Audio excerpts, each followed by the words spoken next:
Seeing that Talia didn't respond and that Damon didn't react, Cassie felt emboldened. "Answer me!" Cassie hissed at Talia and spoke to Damon without removing her gaze from Talia. "Is this how your Omegas act? You really need a Luna to teach them some manners.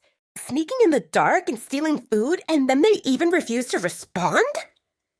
That's enough, Cassie." Maya spoke sternly from the door. Maya's heart cracked when she saw Talia's submissive stance.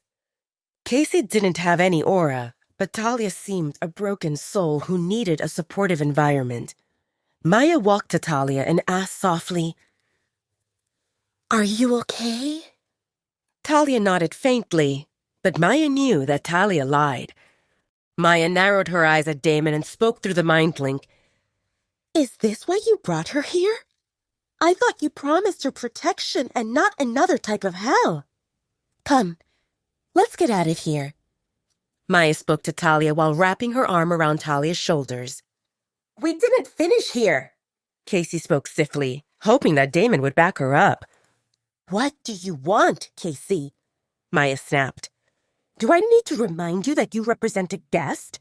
You have no right to boss around or bully members of our pack. If they did something you don't approve of, you can report it. Do not act like a judge and executioner.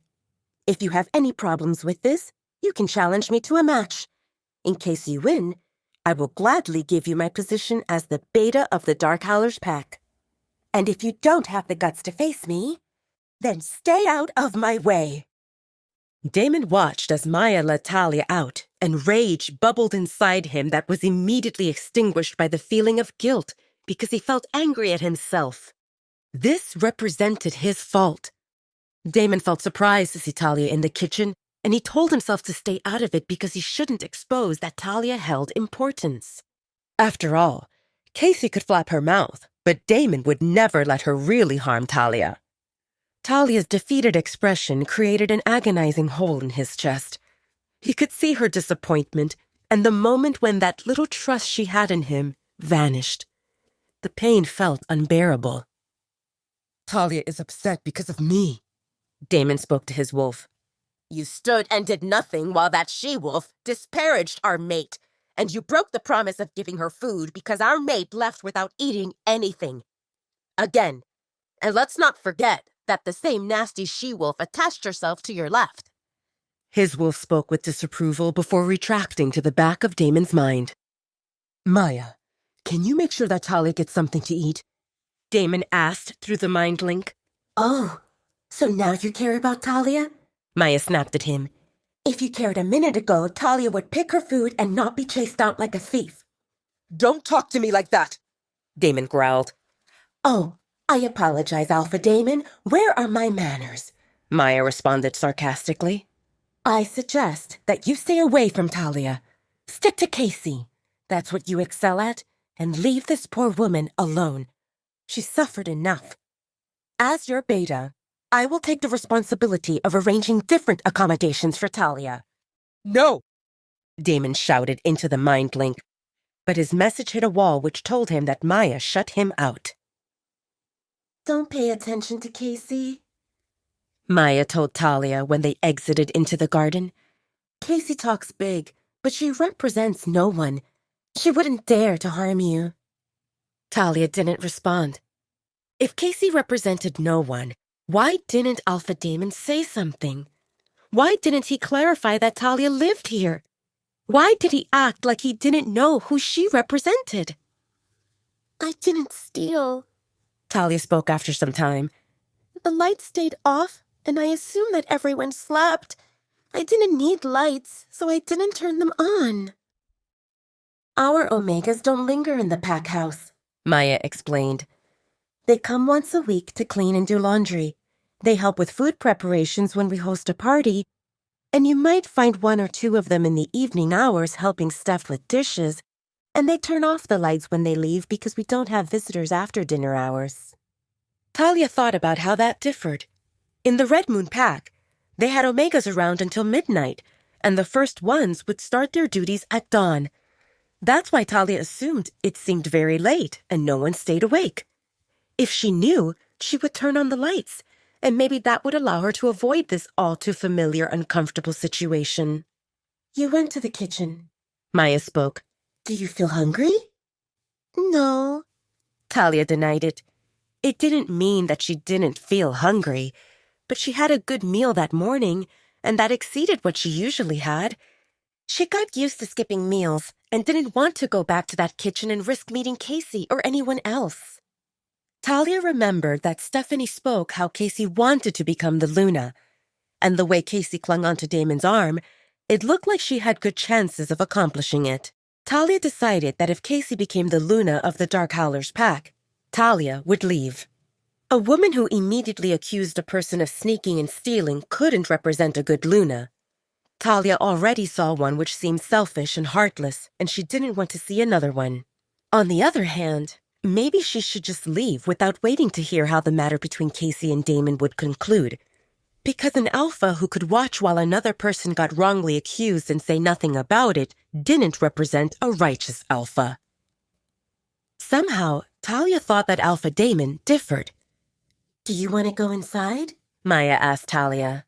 Talia wanted to go into the forest, but she feared that if she spoke that to Maya, she would prevent her from going. After all, Alpha Damon told Talia that she couldn't go beyond the garden without notifying him. But then, he spoke that no one would bully her either.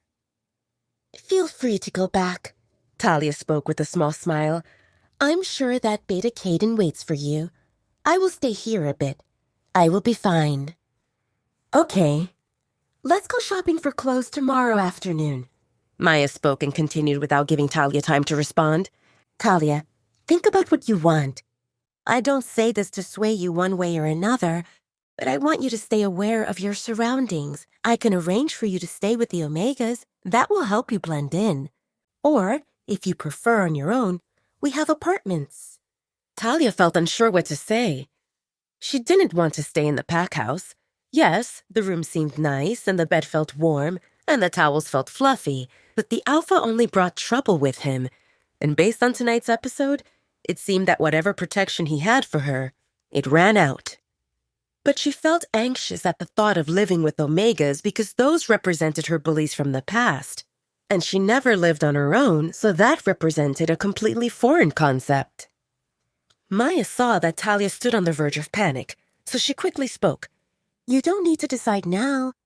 I advise you to stay here at least until your bruises heal. But think about it, okay? Options exist for you. No one will force you to stay here or anywhere else. I will make sure of that." Talia relaxed a bit. "Thanks." "My room stays on the second floor. When you climb the stairs, take right. It represents the last room on the left." Maya spoke and pointed at the last 3 windows on the second floor. The light stayed on. "If you need anything, anytime, come and find me." With that, Maya left Talia in the garden. Talia found herself surrounded by silence that broke by the occasional rustling of leaves under the breeze. It felt familiar, yet somehow she felt empty, like she lost something. She lost hope. Talia exhaled softly and shook her head. It represented her fault. Since she accepted Alpha Damon's offer, she allowed herself to hope that things would get better. And this didn't seem better. It seemed the same, but wrapped in a different container. Just like many times before, Talia stood alone in the darkness, hungry, bullied, and wearing clothes that used to belong to someone else. Stealing her resolve, Talia started walking. No matter what the future brought, she knew that she would need her herbs. Talia relaxed the moment she entered the protection the trees provided.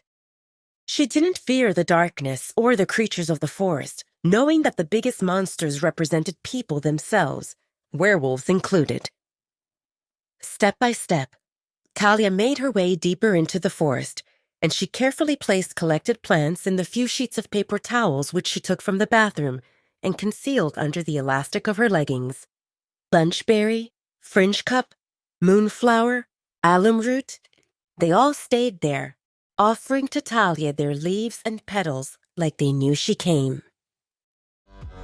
Wait, that's not the end. You've just had a free taste. Now get the full story on the Pocket FM app, link in description. Check out our next video and playlist, and don't forget to like, share, and subscribe.